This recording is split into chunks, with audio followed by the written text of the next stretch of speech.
Stop scrolling. Right now. Look at these four symbols on your screen. The burning heart. Passionate flames consuming everything. The golden chain. Elegant links binding together. The iron rose. Beautiful but thorned and protected. The mirror mask. Reflective and ever-changing. Choose one. Don't overthink it. Your first instinct matters.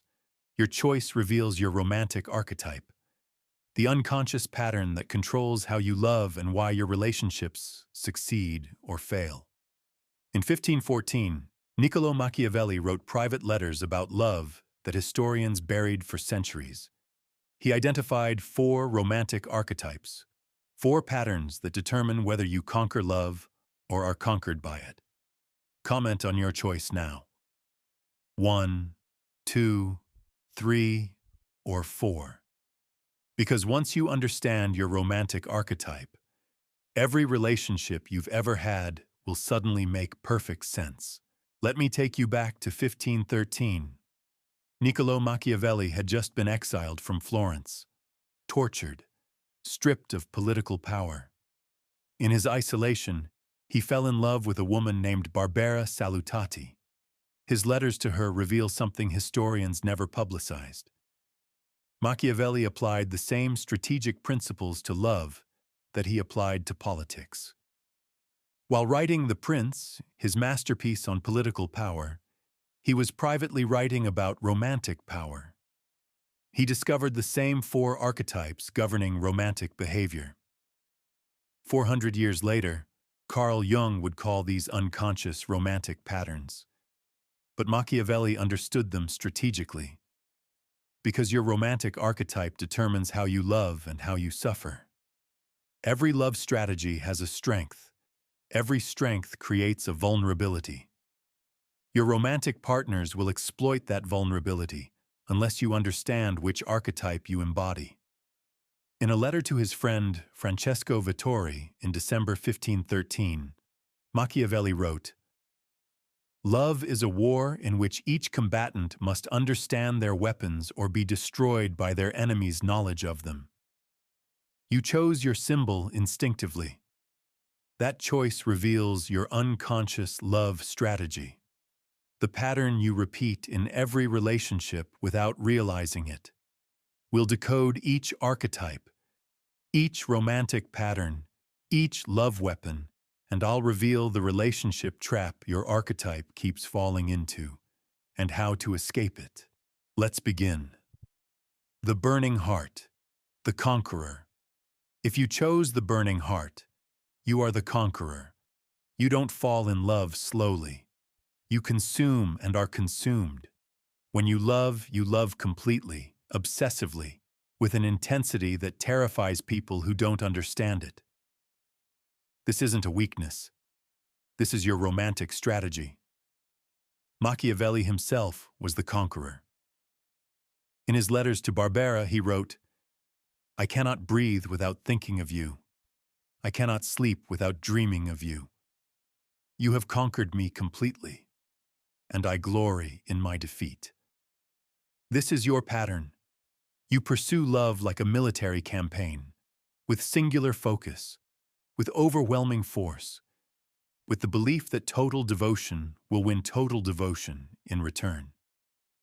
You're Romeo climbing the balcony, Heathcliff crossing the moors, the lover who would burn down the world for the person they desire. In modern terms, you're the person who texts constantly, who wants to see them every day, who plans the future after 3 dates because you know this is it. You love with a certainty that others call crazy. But here's what Machiavelli discovered about the conqueror archetype, and this is the trap that's been destroying your relationships. Intensity that conquers also suffocates. Let me tell you about Machiavelli's own romantic destruction. Barbara Salutati was a singer, beautiful, talented, desired by many men in Florence. Machiavelli pursued her with the same intensity he pursued political power. He wrote to her daily, sent gifts constantly, composed poetry, arranged for musicians to serenade her. He was relentless, and initially, It worked. She was flattered, intrigued. She began corresponding with him. But within months, she pulled away. Why? In a brutally honest letter to his friend Vittori, Machiavelli wrote, "I have loved her too much.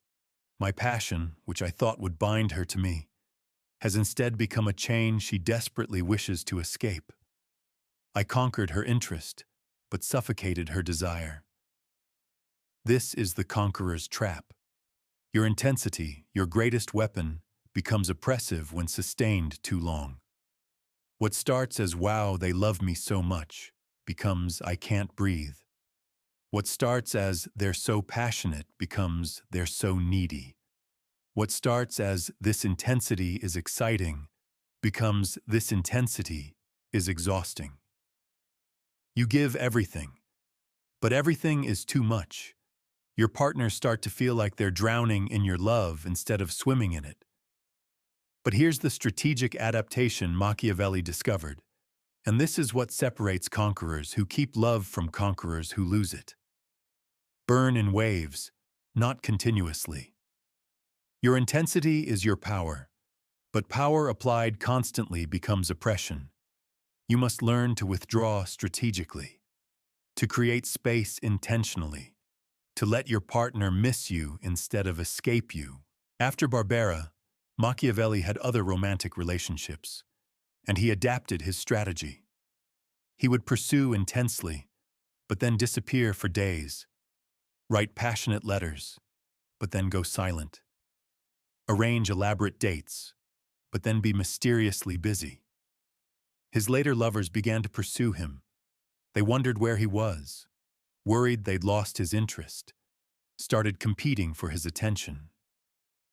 The intensity remained, but it became intermittent, and intermittent intensity creates addiction instead of suffocation. In modern psychological terms, this is called intermittent reinforcement, the most powerful pattern for creating sustained desire. Casinos use it, social media uses it, and strategic lovers use it. If you're the conqueror, here's your adaptation. When you feel the urge to text them for the 5th time today, don't.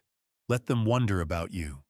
When you want to plan every weekend for the next month, don't. Leave space for spontaneity and longing.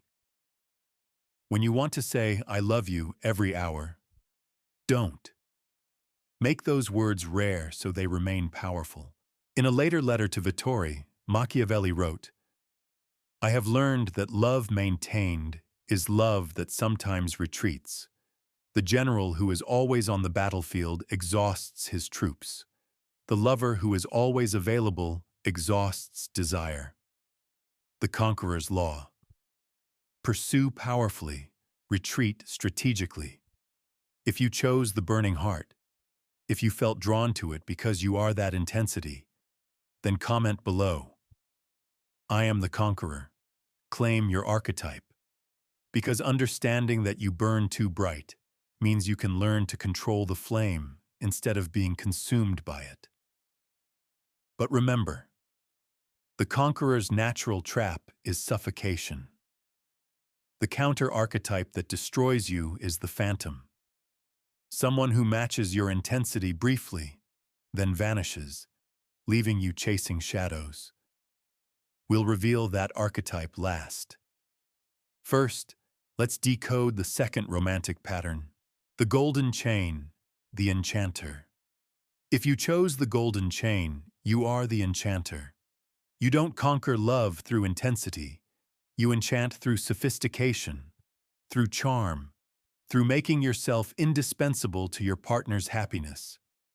This is strategic romance. Your love strategy is to bind someone to you through accumulated experiences, through intertwined lives, through making them unable to imagine existing without you. The chain isn't made of one strong link. It's made of thousands of small, beautiful connections that together become unbreakable. In The Prince, Chapter 9, Machiavelli wrote about political alliances. Men are bound to you by benefits you confer upon them. The Enchanter applies this to romance. You confer benefits constantly. You make your partner's life better in 1,000 small ways. You remember their coffee order. You anticipate their needs. You introduce them to experiences they love. You integrate yourself into every aspect of their life so completely that removing you would require dismantling their entire routine. Let me tell you about Lucrezia Borgia, one of history's most misunderstood enchanters. Lucrezia was the daughter of Pope Alexander VI and sister to Cesare Borgia. She was married 3 times for political alliances. History portrays her as a victim, or as a poisoner. But the truth is more sophisticated. Lucrezia was the enchanter operating at the highest level. In each marriage, she made herself indispensable not through passion, but through utility. She hosted salons that became the cultural center of each city she lived in. She patronized artists who made her husband's court the envy of Italy. She mediated disputes that made her husband's rule more stable. Her husbands started their marriages viewing her as a political obligation. They ended their marriages dependent on her for their success and happiness. When her second husband, Alfonso d'Aragona, was murdered, likely by her brother Cesare, she didn't collapse in grief. She negotiated her third marriage from a position of strength because she'd made herself too valuable to discard. This is the enchanter's power. You don't demand love. You make love necessary. But here's the trap Machiavelli identified, and this is what destroys enchanters who don't adapt. Useful love is not passionate love. When you bind someone through utility instead of desire, you create a relationship that feels more like a partnership than a romance. Your partner appreciates you. They need you. They would struggle without you. But they don't burn for you. You've become the person who makes their life work, but not the person who makes their heart race. And when someone else provides that passion, even if they provide nothing else, your partner is tempted. Because humans need more than utility. They need desire. Lucrezia Borgia discovered this herself. Despite her strategic brilliance, her third husband, Alfonso d'Este, kept mistresses openly. Why? Not because Lucrezia failed as a wife, but because she succeeded as an administrator instead of a lover. He needed her for his court, but he desired others for his bed. Here's the strategic adaptation: enchant practically, seduce unpredictably. You're brilliant at making yourself useful. Now learn to make yourself mysterious. You must maintain your practical enchantment, the 1,000 small ways you improve their life, but add unpredictable passion. If you're the enchanter, here's your adaptation. Once a month, do something completely impractical. Book a spontaneous trip. Create an elaborate surprise. Break your own patterns of usefulness with moments of pure romantic excess. Once a week, be emotionally unavailable in a small way. You're usually so attentive. Occasionally be distracted, absorbed in something that doesn't include them. Let them feel a flicker of what it would be like to lose your attention. Once a day, express desire instead of appreciation. Not, "I'm grateful for you," but "I want you." Not, "Thank you for helping me," but "You drive me crazy." Machiavelli understood this balance. In a letter about a later love affair, he wrote, "She needed me for 1,000 reasons, but she desired me because I remained partially unknowable, despite being constantly present." The most successful long-term relationships maintain this balance. The partners are useful to each other. They build life together efficiently, but they also maintain desire through strategic unpredictability. The enchanter's law: become necessary, remain desirable. If you chose the golden chain, if you felt drawn to it because you excel at weaving yourself into someone's life, then comment below, "I am the enchanter." claim your archetype. Because understanding that you enchant through utility means you can add mystery to prevent your relationship from becoming purely transactional. But remember, the enchanter's natural trap is becoming too useful to desire. The counter-archetype that destroys you is the guardian, someone who doesn't need your help, who is self-sufficient, who can't be bound by utility. Let's reveal that archetype now. The Iron Rose, the guardian. If you chose the Iron Rose, you are the guardian. You don't pursue love desperately. You don't enchant subtly. You protect love through boundaries. Your romantic strategy is simple. Build a fortress around your heart, and only let in those who prove they deserve entry. This isn't coldness. It's strategic vulnerability. You've been hurt before, maybe deeply, and you learned that indiscriminate openness leads to indiscriminate pain. So you became the guardian. You love deeply, but selectively. You give completely, but only to those who have earned it through consistency, respect, and time. In The Prince, chapter 17, Machiavelli wrote, "It is better to be feared than loved, if you cannot be both." The guardian applies this to romance. It is better to be respected than needed, if you cannot be both. You're the person who doesn't text back immediately, who won't change plans to accommodate someone new, who maintains friendships, hobbies, identity, even while falling in love. Your partners must orbit your life. You don't orbit theirs. Let me tell you about Caterina Sforza, the most perfect embodiment of the guardian archetype in Renaissance Italy. Caterina was the Countess of Forlì. When her husband was assassinated, conspirators seized her children as hostages, demanding she surrender her fortress. Instead of surrendering, Caterina appeared on the fortress walls, lifted her skirts, and shouted to the conspirators, "I have the means to make more children!" She refused to surrender her power, even for her children's safety. The conspirators backed down. Why? Because they realized she couldn't be manipulated through emotional leverage. But here's what makes her story relevant to love. Caterina had multiple romantic relationships after her husband's death, and every man who pursued her discovered the same thing. Her love was conditional on absolute respect for her boundaries. Those who tried to control her, dominate her, or weaken her position were expelled immediately, sometimes violently. But Giovanni de' Medici, who became her long-term partner, succeeded by respecting her autonomy completely. He never asked her to choose between love and power. He never demanded she weaken her fortress. This is the guardian's strength. You cannot be manipulated through need. You cannot be controlled through emotion. You cannot be conquered through intensity. You love, but you love from a position of strength. But here's the trap Machiavelli identified, and this is what destroys guardians who don't adapt. Impenetrable boundaries prevent genuine intimacy. When you protect yourself so completely, you don't just keep out pain, you keep out connection. Your partners feel like they're always auditioning, always being tested, always kept at arm's length until they prove something you haven't clearly defined. And eventually, they stop trying.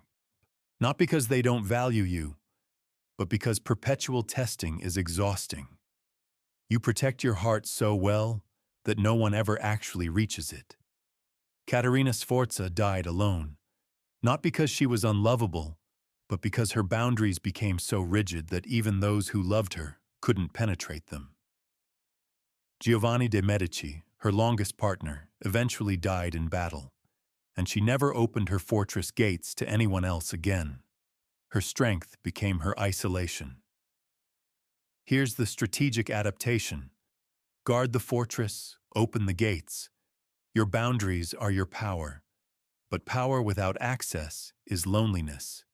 You must learn to lower the drawbridge occasionally. Not for everyone, but for those who have genuinely earned entry. If you're the guardian, here's your adaptation. Identify what earning trust actually means. Write down specific behaviors that demonstrate trustworthiness. Don't make it a vague feeling. Make it measurable. Then, when someone meets those criteria, actively lower your guard. Practice small vulnerabilities. You don't have to open the fortress gates entirely, but you can open a window. Share one fear. Admit one insecurity. Let them see something beyond the walls before demanding they scale them blindly. Reward progress, not just perfection. If someone is consistently trying to understand you, respect you, meet your needs, acknowledge that. Don't keep moving the goalpost. Don't make them feel like they'll never be enough. In The Prince, Chapter 20, Machiavelli wrote about military fortresses. The best fortress is to be found in the love of the people. Applied to romance, this means the best protection isn't walls, it's choosing the right person. Your boundaries keep out the wrong people brilliantly, but make sure they let in the right people eventually, because a fortress with no entry is just a prison. The Guardian's Law. Protect yourself, permit connection. If you chose the Iron Rose, if you felt drawn to it because you value self-protection, boundaries, and earned trust, then comment below. I am the Guardian. Claim your archetype. Because understanding that you guard means you can learn to selectively open instead of permanently closing. But remember, the Guardian's trap is isolation through overprotection. The counter-archetype that defeats you is the Conqueror. Someone whose overwhelming intensity either breaks through your walls destructively or exhausts themselves trying, leaving you guilty and isolated. Now, let's reveal the most dangerous romantic archetype, the one that remains invisible until you're already captured. The mirror mask, the phantom. If you chose the mirror mask, you are the phantom. You don't conquer, enchant, or guard. You become whatever your partner needs you to be. Your romantic strategy is perfect adaptation. You reflect your partner's desires back to them so accurately that they believe you're their soulmate. This is the most dangerous archetype. Dangerous for your partners, and dangerous for you. Because the phantom creates love based on illusion. Machiavelli barely wrote about this archetype in The Prince, because it was too dangerous to describe openly. But in his personal letters, he documented meeting people, both men and women, who seemed to have no fixed personality, who became perfect mirrors of whoever they pursued. In a private letter, he wrote, I met a woman in Rome who was, with each man, exactly what that man desired. To the scholar, she became intellectual. To the soldier, she became fierce. To the merchant, she became practical. She had no nature of her own, or perhaps her nature was to have infinite natures. This is your pattern, phantom. You study your target. You identify what they want, and you become it. In modern terms, you're the person who loves hiking because they love hiking, who's interested in philosophy because they're interested in philosophy, who wants the same relationship structure because that's what they want. You're not lying exactly. You're adapting, flexing, becoming the perfect partner for this specific person, and it works brilliantly. Your partners feel understood in ways they've never experienced. You anticipate their needs, match their energy, reflect their values. They think they've found the one. Let me tell you about Giacomo Casanova, history's most famous phantom. Casanova seduced over 100 women across Europe, not through looks. He was average, not through wealth. He was perpetually broke. Through adaptive performance. In his memoirs, He describes his method explicitly. I studied each woman as a scholar studies a text. I learned her language, her desires, her fantasies, and then I became the character she had been dreaming of. With intellectual women, he discussed literature and philosophy for hours. With religious women, he spoke of God and redemption.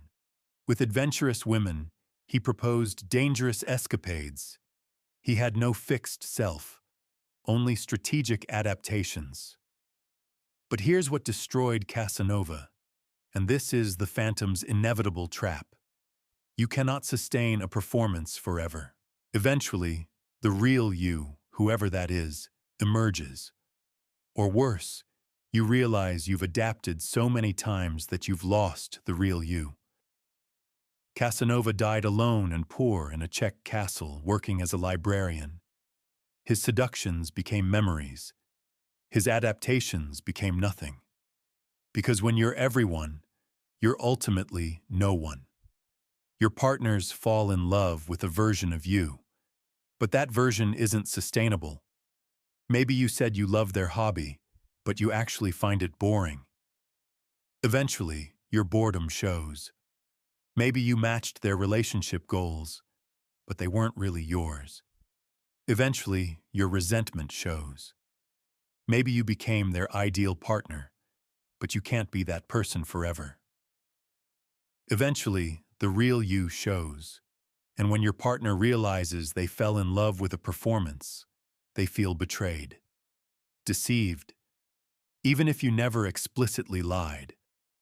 But here's the adaptation, and this is what separates phantoms who find real love from phantoms who live in perpetual performance.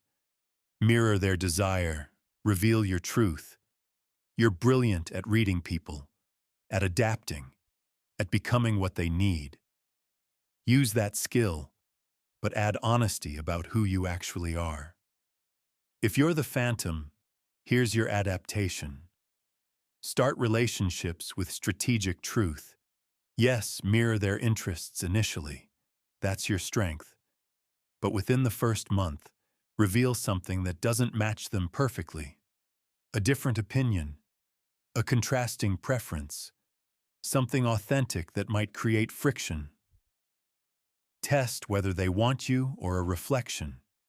If they reject your authentic elements immediately, you've saved yourself months of unsustainable performance. If they accept your differences, you've found someone who might love the real you.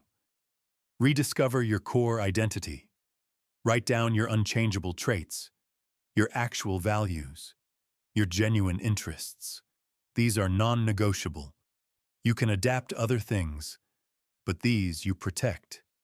In The Prince, chapter 18, Machiavelli wrote, "It is unnecessary for a prince to have all good qualities, but it is very necessary to appear to have them."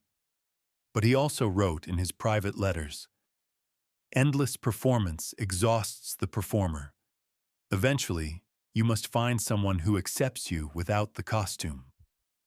The phantom's power is adaptation, but adaptation without authenticity is just slow-motion self-erasure. The phantom's law: adapt to attract, reveal to keep. If you chose the mirror mask, if you felt drawn to it because you excel at becoming what others need, then comment below, "I am the phantom." Claim your archetype. Because understanding that you adapt means you can learn to adapt strategically while maintaining your core identity. Counter-Archetype Warning. You now know your Machiavellian love archetype: the burning heart, Conqueror; the golden chain, Enchanter; the iron rose, Guardian; the mirror mask, Phantom. But here's what makes Machiavelli's system dangerous. Every love archetype has a predator archetype. The Conqueror is destroyed by the Phantom, who matches your intensity briefly, then vanishes, leaving you addicted to a ghost. The Enchanter is defeated by the Guardian, who doesn't need your usefulness and can't be bound by utility. The Guardian is broken by the Conqueror, whose overwhelming intensity either crashes through your walls destructively or exhausts themselves against them, leaving you guilty and isolated. The phantom is exposed by the enchanter, who sees through your adaptations because they're studying you as carefully as you're studying them. Understanding your archetype is step 1.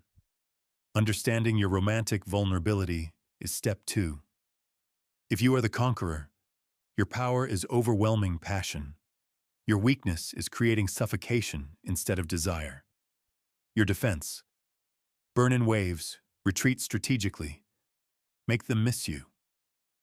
If you are the enchanter, your power is binding through utility. Your weakness is becoming necessary but not desired. Your defense: maintain usefulness, add unpredictability, preserve mystery. If you are the guardian, your power is selective vulnerability. Your weakness is walls so high that no one reaches you. Your defense: define what earning trust means, then actually grant it when earned. If you are the phantom, your power is perfect adaptation. Your weakness is losing yourself in performance.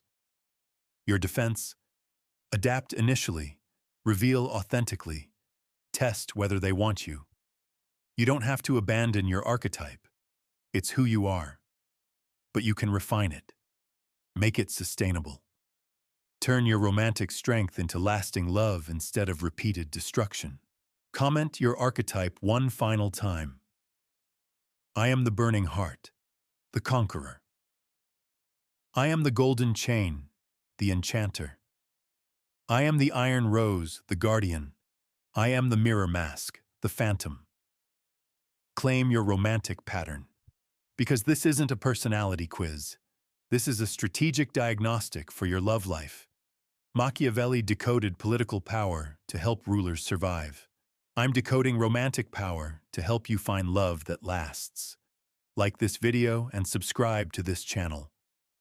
Because in the next video, I'm revealing something even more dangerous. How to identify which archetype your partner is, and how to romance each one specifically. How to seduce the conqueror without being consumed. How to bind the enchanter without losing desire. How to breach the guardian's walls without breaking trust. How to capture the phantom before they disappear. Machiavelli didn't just teach defense. He taught offense. Until then, study your pattern, watch for your trap, and remember.